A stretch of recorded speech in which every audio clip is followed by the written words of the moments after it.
Welcome to the Jam with Ram show. If all you radiologists want to know the secret tips and mantras in radiology, then this is the show that you need to watch. Today, we're very privileged to have with us Dr. Sreenivas Desai, who is the Director, Department of Imaging and International Radiology from Jaslok Hospital, Mumbai. Welcome, Doctor, to our show. You are considered one of the pioneers of CT and MRI in India. Over the decades, what changes have you observed? If I start, we go way back in 1984 when I came back from England. And those were the earlier days of a CT scan. MR had still to come in India at that time. And those are the days when CT was what is called as a single rotation CT. Like just to go around the one patient, one rotation, it would take almost a minute. So we have progressed from those days of CT, where to perform one head CT scan would take anywhere up to 30 minutes, to today's. The CT changed over a period from one single slice to double slice. Then came the spiral CT, where you have a synchronization of the table movement and the tube movement. And we're proud we brought the first spiral CT in India. And so that was sometime in early 90s. And then it changed from spiral CT to what is called as the multi-detector CT. We used to have only single row of detectors in CT to start with. That changed, and we started getting multi-detectors. Multi-detectors means you could have 2 rows, 3 rows. Now today, we're in 320 rows. It's totally, you can see the change. And those are the days when we got one scan in 1 minute. Today, in 1 second, you get 500 slices. So it's a huge difference, huge difference. To do the same head CT, which I used to do in 1984, for half an hour, it takes probably 1 second. Okay. Yeah. So today the rule in CT is one body, 1 second. Total body, 10 seconds. So your head is 1 second, chest is 1 second, and when you do the entire body, it's 10 seconds. So that's the way the CT has progressed. Okay. Dr. Ram, as radiologist, what do you suggest? What do you think of these changes? It is amazing. We are in fact, in the same ecosystem. I also grew up when Sir was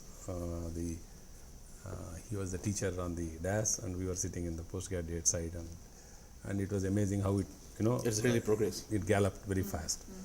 And then the problem came when the younger sister becomes smarter than the elder sister, that is MRI, because MRI first was the the bigger sister, and then the younger sister was the CT. CT suddenly had a spurt, and so now a lot of MRI players had to also adopt to CT.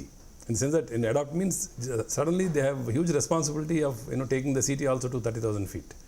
I think I would like your comments. You are absolutely right. As I mentioned, the CT was in the initial stage where we thought it had attained a particular level and the growth. Then came MR. It was sometime in late 80s.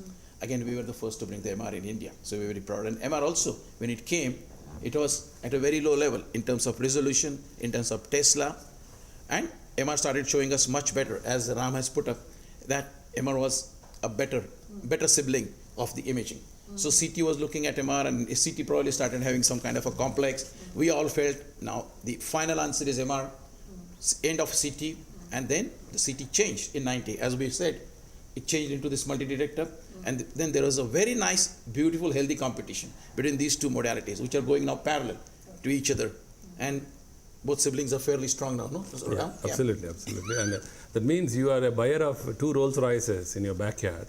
A lot of centers are facing a challenge that which one to promote first, because a lot of people are buying these things in package deal. So both have so much robust performance oriented challenges where they have to, you have to utilize the system. So many capabilities it has. Even lifetime is not enough. So I would like to have your comments. A lot of buyers are buying both of them, and one of them is not taking off. I mean, this is the observation I made. You are absolutely right. I mean, it's a dilemma you want to be in. It's a beautiful dilemma you want to be in. Here I envy some people who can marry 4 or 6 and have all the wives happy officially and happily, and can afford to maintain them well. And then radiologist has found himself into that situation. And you have so many good modalities available to you. Both CT and MR, they're so strong, and they're so great in terms of the knowledge and in terms of patient care, that yes, we are, though difficult, but in an enviable position right now. We just have to choose. And most of us are going for both, aren't we? Yeah, that's how it's doing. Both are, I think, They are not competing, honestly. They are fairly complementary to each other. Okay. Yeah. When both of them are going together and then we have acclimatized to their speeds, and we are feeling that we are doing justice to both wives, the third wife has emerged. That is a minimally guided or MR guided treatment or MR guided therapy. And again, Dr. Sreenivas has done the game changing and path breaking role. He played a major role in that, introducing the MR therapy in the form of MR guided ultrasound. I would like your comments in that. Oh, that's something. Okay, that's something everybody should really know, and I think you should get into. As a radiologist, I would strongly advise all of the younger guys to really get into this in a big way, because MR guided focused ultrasound surgery is, as Ram put in, is a game changer. Now we have moved from the diagnosis to therapy. Therapy is treatment. So you're not only the guy sitting on the table and telling the referring guys that what is wrong with the patient. Now you're telling him what is wrong and you're treating it. Of course, interventional radiology does exist, which is the vascular where you put the catheter inside. That's an invasive interventional radiology. Now from that, we have entered into this very exciting field of non-invasive interventional radiology, where this MR-guided focus ultrasound, you map the tumor under the MR guidance and destroy the tumor with the help of the high-intensity focus ultrasound. We're using it for uterine fibroids right now, adenomyosis of the uterus, the bone tumors, the prostate cancer, and this is just the beginning. This is the tip of the iceberg. What we are planning to do is breast cancers, and more excitingly, we'll be using it for the brain, the functional neurosurgery. Today, you have a huge population of Parkinson's, you have a huge population of people who have got intentional tremors, they are either on the medical therapy for a long, controlled or uncontrolled, and there are some surgical like DBS and subthalamic nucleotomy which are available, but of course they are invasive again. Here you can do it without even doing a burr hole. With MR guided focus ultrasound, you can just put a flat ultrasound on the head, no craniotomy, no burr hole, and you can produce a lesion in the brain and cure these patients. It's going to be very, very exciting, trust me. It's going to be very exciting. You can produce the lesion exactly in the basal ganglia. You can produce the lesion. It's a sub-millimeter precision. Where you want to produce, you can just focus it and then produce a lesion. And you can get rid of the intentional tremors. It's really fantastic. It's brilliant. Oh, it's brilliant. It's absolutely brilliant. Because it's a frustrating disease to have, Parkinsonian syndromes, where you get I've only observed it. Yeah, I can kind of relate if you see the yes, one it kind of. guy, you'll realize Yeah, I know how difficult it is. It's true. Yeah, And it's a very progressive disease. true. Yeah, so there is a cure in the offing, isn't it? There is a cure in the Definitely, offing. yeah. And DBS was not very comprehensively understood, because the symmetry of the symptoms on right and left, which will respond first, which may not respond, and it is and it was invasive. And DBS basically is a deep brain stimulation, where you have to do the burr hole. You put an electrode inside, put it into the nucleus, and stimulate that with a battery. Okay. Yeah. And in subthalamic nucleotomy, what you do exactly is produce a lesion by putting a probe inside. Now with this MRGFES, you don't have to do that. No invasion. You can do exactly what is being done, even without touching the patient. Which is Super. Isn't it exciting? It's really, I am very proud to be a radiologist. Trust me. Sir, now this coming to excitement and kick in the stomach and passion. Now there are three things which the radiologists of your era and to some extent my era, that is the generation wise, we are identified with these symptoms. Absolutely. I don't know whether it's a disorder or it's a problem, but I really enjoy. Even now, when I see a new gadget in the department, I will put my hands onto it, get the parameters, get some images onto it. But now, when I look at the younger generation, now they are not excited at all. Now, that is my perception, but perception is the reality. Right. So my perception is their excitement levels are not matching to my excitement. Is it that I have some obsessive compulsive disorder? Or is there a personality problem for me, or is it this whole the game is changing as far as generations are there? No, basically, Ram, you are like a raw one. You're a big guy.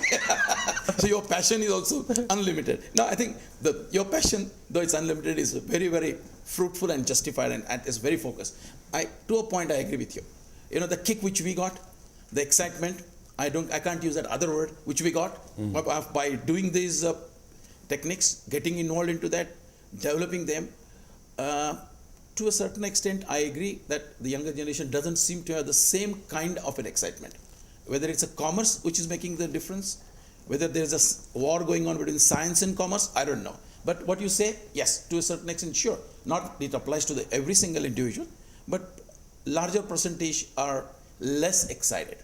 They seem to study the modality more from passing the exam and then trying to establish in the practice, right, rather than developing it. Of course, I have seen you the way you used to do. Oh, it was crazy, absolutely. I mean, there are very few people in India who can match your passion into developing the things. But true, I think the youngsters should be more focused. Sure, you should study for exams, no question.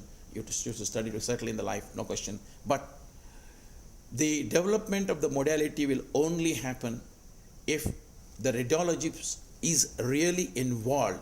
Hands-on. Otherwise, he does the hands-on. It's not that, there is a tendency nowadays that most of these are operator dependent. That's a new word. And the operator, by definition, is becoming a technologist and not a radiologist. And that's the sad thing. Because actually with the development of this kind of a very fast acquisition, both in CT and MR, I think there is more need of a radiologist to be sitting at the console rather than a technician. Technician cannot do justice to these modalities if you leave entirely everything to just the tech. It has to be the doctor. It has to be the radiologist.